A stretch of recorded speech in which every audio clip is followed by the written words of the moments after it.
Welcome to the Women Entrepreneur Pajama Party interview series.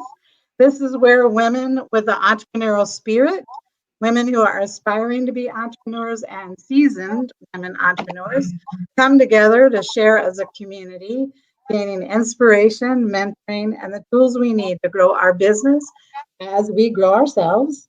And since we're here at our pajama party, I have my pajamas on right here, and my little hair doodad right there, on my sleepy time tea, ready to go. Because as women entrepreneurs, we work into the evening, right? And we have our special guest here in her little, what do you got on? Bunny pajamas? Yes, hi everyone. I have on my Act Like a Princess, Think Like a Boss, and some ER pajama pants. But Awesome. I have like my brand by me because gold is a part of my brand. So I make sure my house has gold in it, and it does. It has blue and gold and white and black. I love, Oh, and no one actually sits. Mm-mm. sit Because on straight my up. bedroom, I have all these decorative pillows. Yes, I'm like a big pillow person. So That sounds great. Sounds like you're all ready for bed. yeah, So this is I actually what I am. got to tie my hair for bed and How your everything. hair, is that how you wear your hair for bed? Yes, because the braids, it will. Oh, they Yeah. get all messed up. Yeah. My individual hairs get pretty big mess. I am Cindy Cohen, a registered nurse, and for 25 years, an entrepreneur, and 17 years, and a business owner of C Tier Health LLC. And in 2018, I founded a nonprofit organization, and we call it C Tier Health Women's Initiative. And tonight, our special guest is Keana Baylis. And Hi. I'm going to read a little bio here of her. That's Okay. a very impressive bio. Actually, it's a very long bio. It's not even little, but she has a long line of accomplishments, and we're going to get them in here. So, Keana pressed her way through college to earn several degrees in early childhood education, as well as business management and administration. She is also recognized with the Better Business Bureau. Over 12 years of experience in early childhood field, Keana has utilized her expertise as the owner and founder of Little Village Childcare. Just love that. A Thank quality you. home care facility for over 5 years. Kiana is also the owner of Know to Grow Consulting. Oh, that goes with the childcare thing, right? Thank you. An organization launched a little over 2 years ago aimed at teaching and helping other childcare owners establish systems and structure to build, grow, and create a profitable childcare that provides outstanding quality service in the community where they serve. Also, Kiana doesn't think of herself as a coach, so we're going to let you talk about that. And you have authored two books. Yeah. One is Marketing Gone Wild. I love that. It's like Girls Gone Wild, but marketing Yeah. gone. A guide to marketing your way to six figures. And also, you have a new book coming out, right? Yes. You do, called Goal Getter. Is that correct? Yes. Well, I can't wait to hear all about that. So why don't you tell us a little bit about yourself? I am a mother of four. My oldest is 16 and my youngest is 11. I have lived in South Bend off and on for 9 years, but I'm originally from Chicago, Oh, born and raised.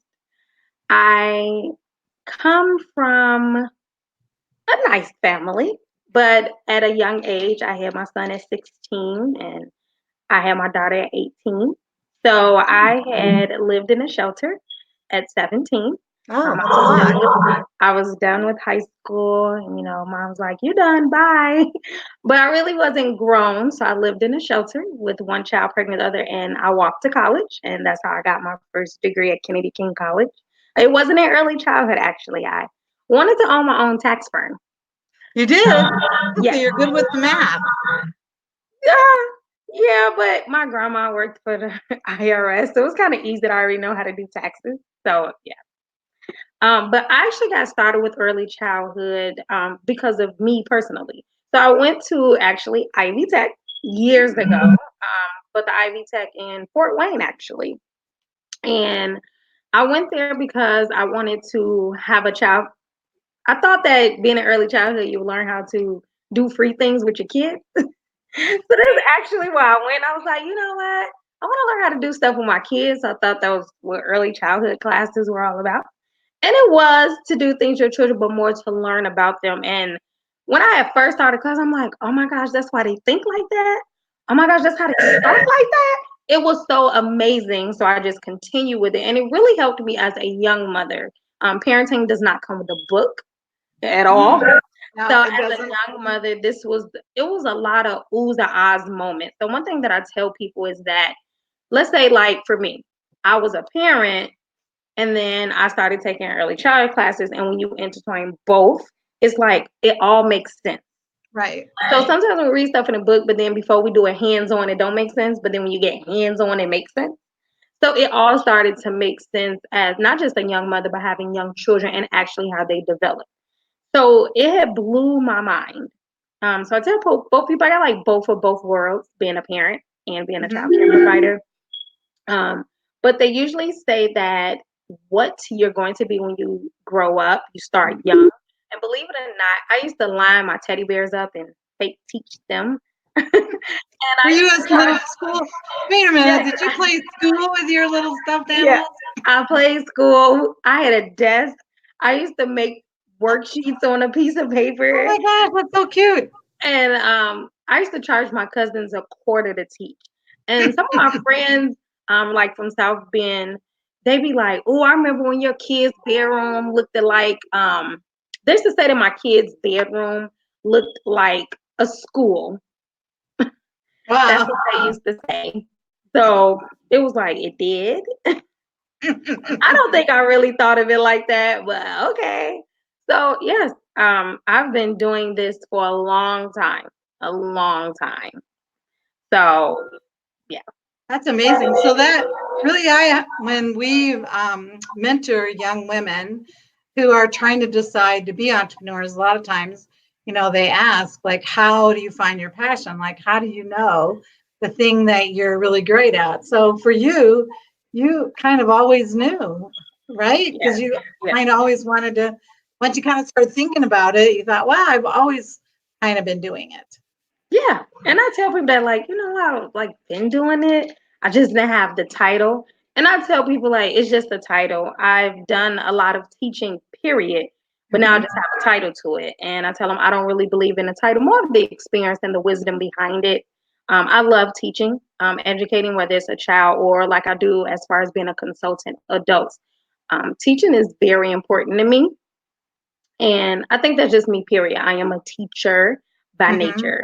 Like I teach, period. So So how did you decide to go from have like enjoying being around your children and helping other parents with their children and then making a business out of it? Like say I want to have like a daycare center or a child care center. How did you make that decision? a lot of people kept telling me I should open one, but I always feel like it was kind of fear. That's something that I teach as well. Like you're really the only issue. When people say like, I don't know what's stopping me. Really, you are. I stopped myself for a long time, and actually, when I started, I think that was the biggest business mistake that I made. I just started like, you know what, I'm tired. I quit, and then I'm gonna start my daycare. That was like the biggest mistake. I hear a lot of people like, well, I opened up my daycare with this much money. And I only opened up my daycare with $400. But I tell people like I don't tell that to brag because it is the dumbest business mistake ever. And you would think that I would know better because I have a business degree. So it's not dumb that I was able to save money and open up a childcare. What made it a mistake was because I didn't do research, I didn't market correctly, I didn't brand, and because I just did something because I was tired of something. The why was not there. So once you get your why, then it all aligns. So I felt like I'm great at this. I can do what they doing. I'm gonna just open up a childcare. And little do you know, like, no, I don't know what happened. I opened up and I was like, uh, Where are uh, the kids? yes. So the struggle is real when you start a business. So that's actually how that started like that. But before I believed in myself, there were others that believed in me. So a lot of people on the outside see you as what you should be, kind of before you do. Sure. And I thought I got started, and like I said, the first 3 years, I made a lot of huge mistakes business wise, but I've learned from those. I mean, when I say not just mistakes, to me, they're more like principles. There are other life lessons as being a business owner because I was used to being a teacher and someone else owned. It's easy to say what you can do when you're not that person. So I was no longer the teacher. I was now the business owner. So my mindset had to shift from just teaching, which is what I actually love, to owning something. So now I had to be a leader. I had to be a mentor. I had to be an owner. I had to be an accountant. I had to be a driver. I had to be a cook. I had to be a marketer. Like, okay, I'm only used to making lesson plans, watching kids grow up, learning how to communicate with parents. But even with that, the communication level of teaching your child and the communication level of no pay, no stay, it's completely different. Exactly. So when I started my business, I was started a health and wellness business, and I was all about teaching people how to be healthy. So as a nurse, it was like really hard for me to ask for the money. Where you say, okay, to charge for your, like you said, no pay, no stay. So a lot of times that's really hard for women and men who aren't used to asking for the money to say, this is what my service is worth, and you need to pay for it for many reasons. But the main one is you need to grow your business. Yes, and we have a lot of that in early childhood. One thing that as providers that we kind of struggle is because of our heart, the heart that we have for children. So let's say you live in an area like me, so my childcare is located on the north side. To some people, they'd be like, oh, that's the low income side, which I don't know. I'm from Chicago, so everything looked the same to me. Like, okay, you have money or you don't have money. We all live around. Yeah. But it's yes, especially because like the tier I'm in with food programs, like the lower tier, I guess, for the income that's in my area. So when you have those type of children, or let's just say you have a single mom who really can't get benefits because they make like $1.50. The struggle is real. And I would know of being a parent of 4 by the age of 21. So you kind of have a heart. You're like, well, I'm gonna give you a discount, or I'm gonna let you slide, and that is maybe one of 5 of the reasons why childcare providers we don't make the money that we can make, and sometimes some don't know they work. They're so afraid that they're not going to make it like the next one. So this is something else that I teach people. You cannot watch the progress of another childcare because you don't know the struggle that they went through to get there. And I get a lot of people like, oh, you make money, you doing good. Like, I don't think you understand the tears, the sweat, the everything. I mean, my childcare went from 24/7 to 24/6, and now I'm 5 a.m. to midnight. But those were learning progress because I was trying to keep up with other child cares that, for one, have been in the business for a long time. I'm the newbie, or the fact that I didn't want to prove other people that said I couldn't do it right. So I was going to do whatever I had to do. But other than staffing, that money issue is mostly because we give discounts, we let late fees slide, and etc. And it can be a very hard thing to do. So one thing that I teach my clients is if you're gonna give a discount, you have to balance out. So every year I pick a number of how many families I would allow to have a discount, but I think of my marketing, my other streams of income inside of my childcare to balance out. So if I say, well, you know what, next year I'm gonna give 3 toddler families $100 off. So I'm gonna be losing yeah. Good amount You have of to money. make up that money somewhere else. So I think of the other streams of income that I can do to balance it out. So let's say I'll be like, if I give $100 off to 3 families, that's $3,600 a year. What stream of income can I have to balance that out? Some people get discounts and they don't know how to bag it up. If you're not going to have ways to bag it up, you are not in the space or the arena to just give discounts. You have workers, you have yourself, you have supplies, things can happen. But as I said, our heart goes out. So you get the mom to be like, I really can't afford it. You feel like you want the kids. You won't charge a late fee because maybe you may lose the 4 kids. But if you market correctly and you trust God, every parent is not meant for you. So that's the other thing people have That's to true. understand. And that was another mistake I made in the beginning. I enrolled everyone as a business person, a business period. You do not have to enroll everybody. I mean, you wouldn't just say that because you can get sued depending on how you say that. But you don't have to enroll everybody. There's no sign Right. that says, when I come to you for a tour, you must enroll me. No, you don't even have to give them a reason why you're not. As a matter of fact, I interview my parents and I ask them to give me 24 hours to decide if this is a fit for the Yeah, child. absolutely. Well, you want them to fit with the other kids Yes. I and mean, also 'cause- the environment and the yeah, schedule and the yes, staffing. And there's a lot that go on. yes, And you can't even tell what people's struggles are. There was an article that ran not too long ago that said that the average household, no matter you live in a big mansion somewhere or not, you have boats and airplanes at your disposal, that 47% of the population is just $500 away from bankruptcy. So if you had to come up, so the 47%, you could say, if they had to come up with $500 like tomorrow, like how would they get it? yes, So most people they can't write a $500 check. They have to either charge it or borrow the money or get from a friend or sell something to get that $500. So even if somebody drives a big fancy car and has nice clothes and they may be coming in telling you a sad story, they don't have the money.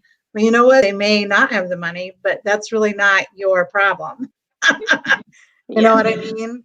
yes, As a business owner, and as a mother, of children, the mother has to decide what's best for them. And if they can't afford your daycare, they'll find another one, yes. I so do tell people that you do get what you pay for as well. So absolutely. Um, I ask people, it depended on what they're looking for. When I started even revamping my childcare, I had thought about what is the problem that I want to solve. So there are so many parents and they all have different problems. So I may have a parent in my childcare that only need nights. So Little Village way to solve that was I'll stay open at midnight. I may have parents, I really thought about everyone opens up at 6 o'clock, but what if I had to be at work at 6? So then Yeah. so we open up at 5 a.m. So that's the thing. Even in the growth of early childhood, especially in South Bend, other than doing a research of where you want a child care, you need to think about the problem you're going to solve. Once you figure out the problem and how you as a child care will solve it, then that will help you really figure out how you want to market your child care, the exact parent you want to attract. If I say that I open up at 5 a.m. and this is for the parent that have to be to work at 6, I'm not talking to the parent that got to be there at 3 or 4 and wonder if I can just open up a little bit early. No, then I'm not No. talking to you. So you have to really niche down exactly who you're talking to. But even with that, my business coach had taught me about niching down and everything.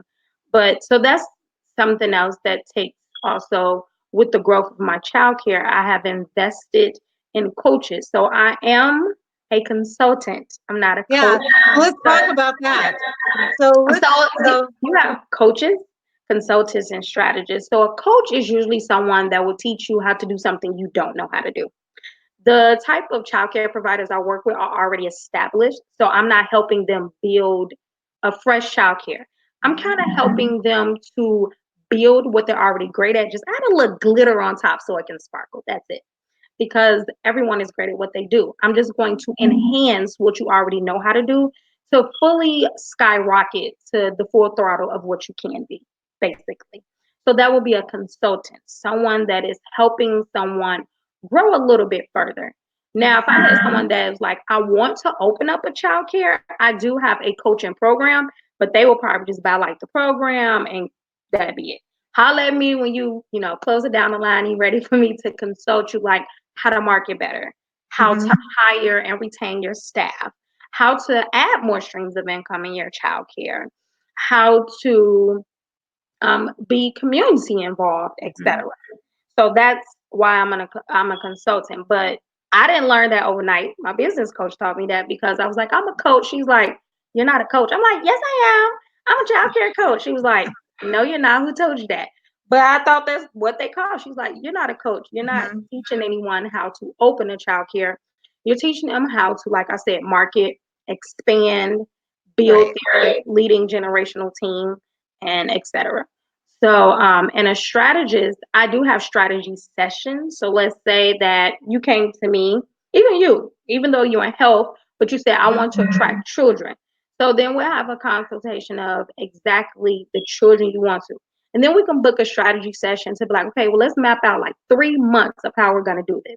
So we Mhm. really are strategizing exactly what we've already consulted and came up with.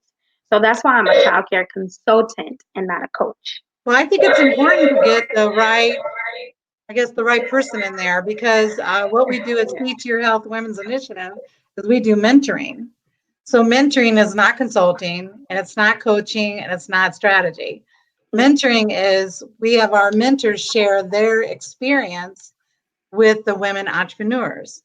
So if you were wondering like what it might be like to be a woman entrepreneur or if it's for you, or what all's involved in that, then our mentors would work with you on that. Or if you are seasoned like woman entrepreneur and you're having some struggles, we would share with you how we would put you with a mentor that matches kind of what you're doing, and they would share their experience. That's all we do. If you want coaching or consulting, then we refer you to a coach or a consultant to help you with to actually do the work inside your business. Yes. So it's And important to get with the right person for the thing that you want to have done.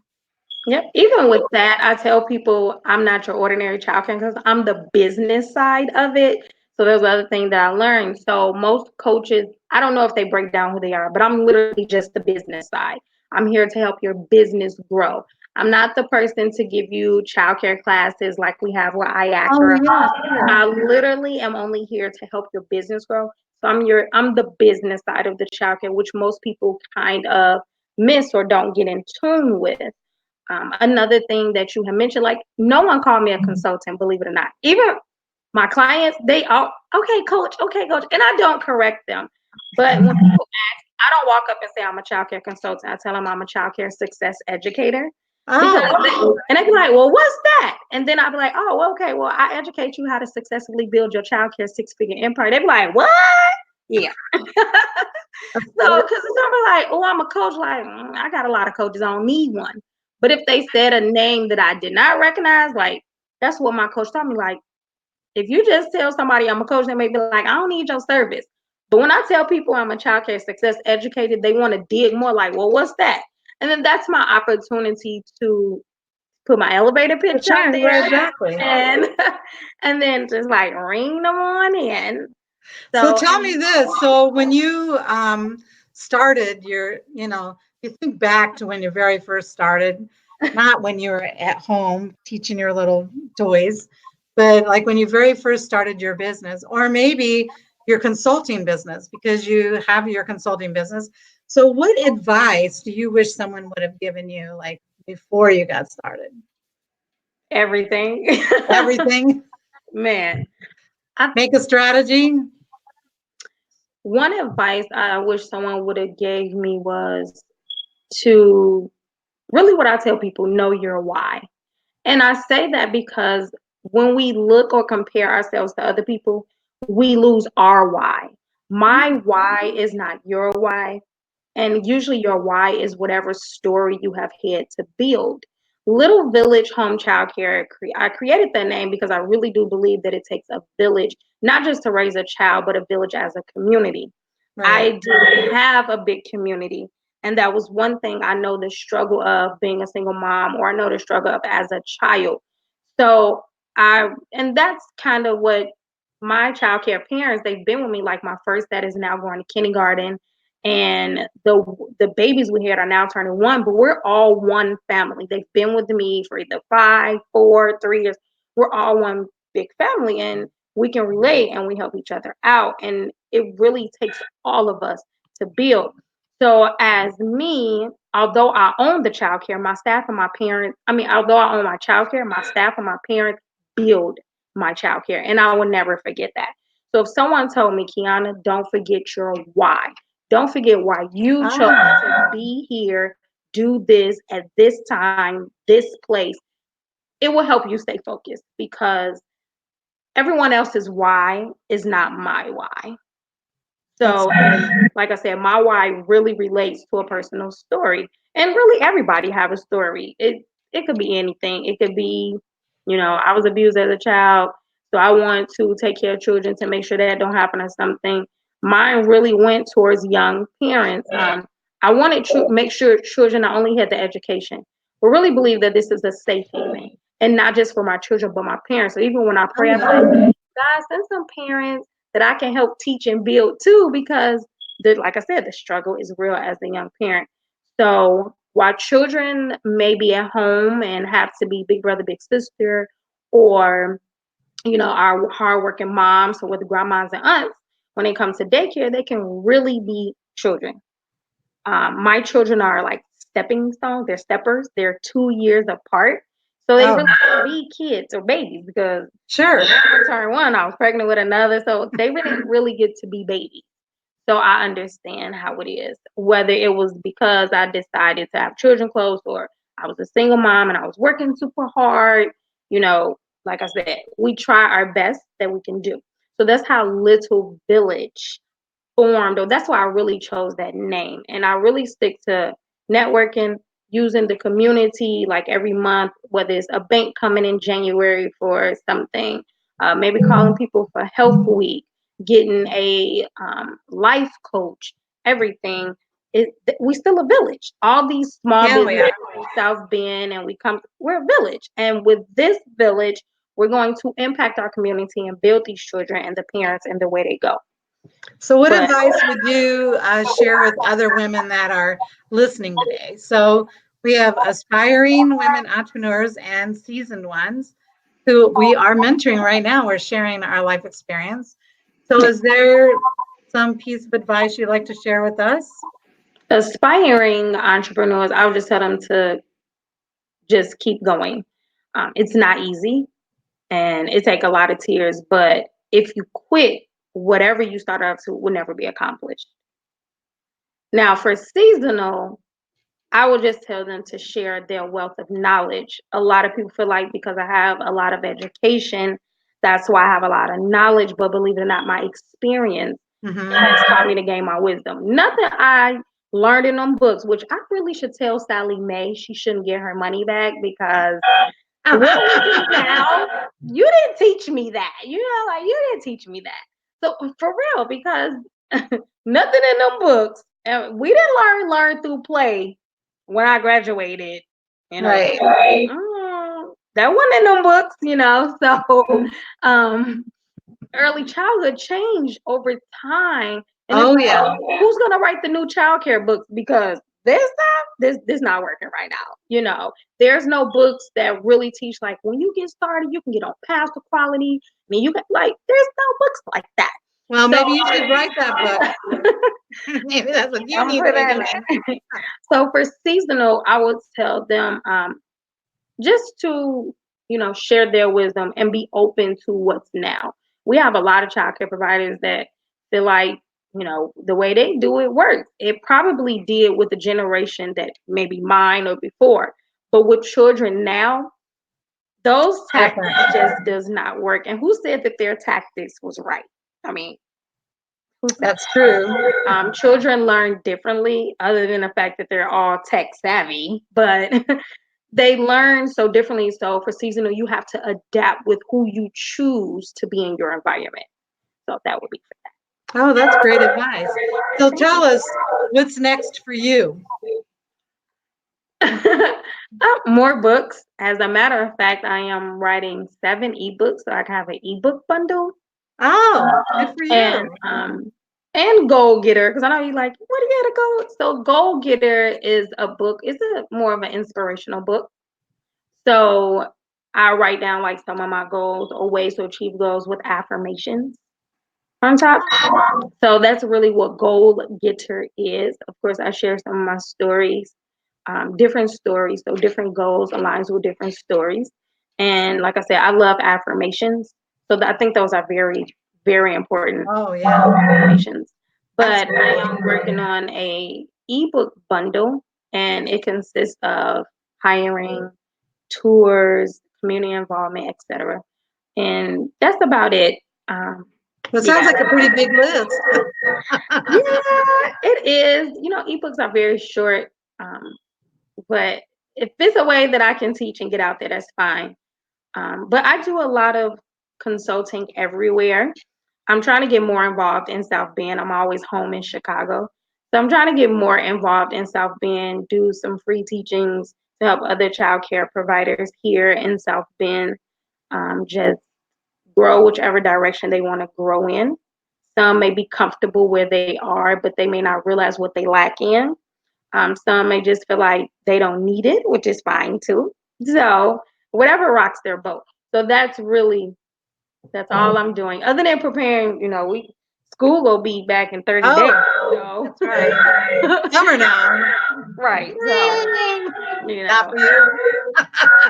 right. Yeah, maybe childcare should close during the summer too. Yes. I actually take 1 week off in July. The end of July, my daycare closes for 1 week. Oh, great. So Yeah. I will put at the end of this, connected to this broadcast, how to get a hold of you. But why don't you just tell everybody real quick, like your website and how to get a hold of those ebooks? Yes. So Know the Girl website is www.knowthegirlconsulting.com. So they can go on there to book for a free 15-minute session. The ebook bundle will be inside of my store, my Gumroad store, just and other classes and webinars and master classes I've had. So Well, great. Well, thanks so much.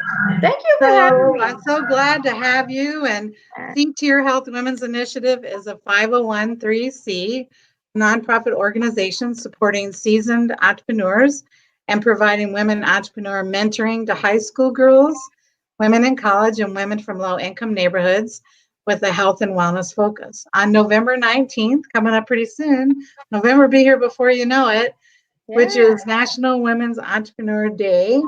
We'll be celebrating our annual Women's Entrepreneur Summit right here in South Bend. If anyone listening would like to get involved, learn more about the summit or our organization, volunteer, or to make a donation to our scholarship program, just go to our website and I'll have that right down here for you too. So everyone, stay healthy, stay connected, and stay you. Bye-bye. Bye.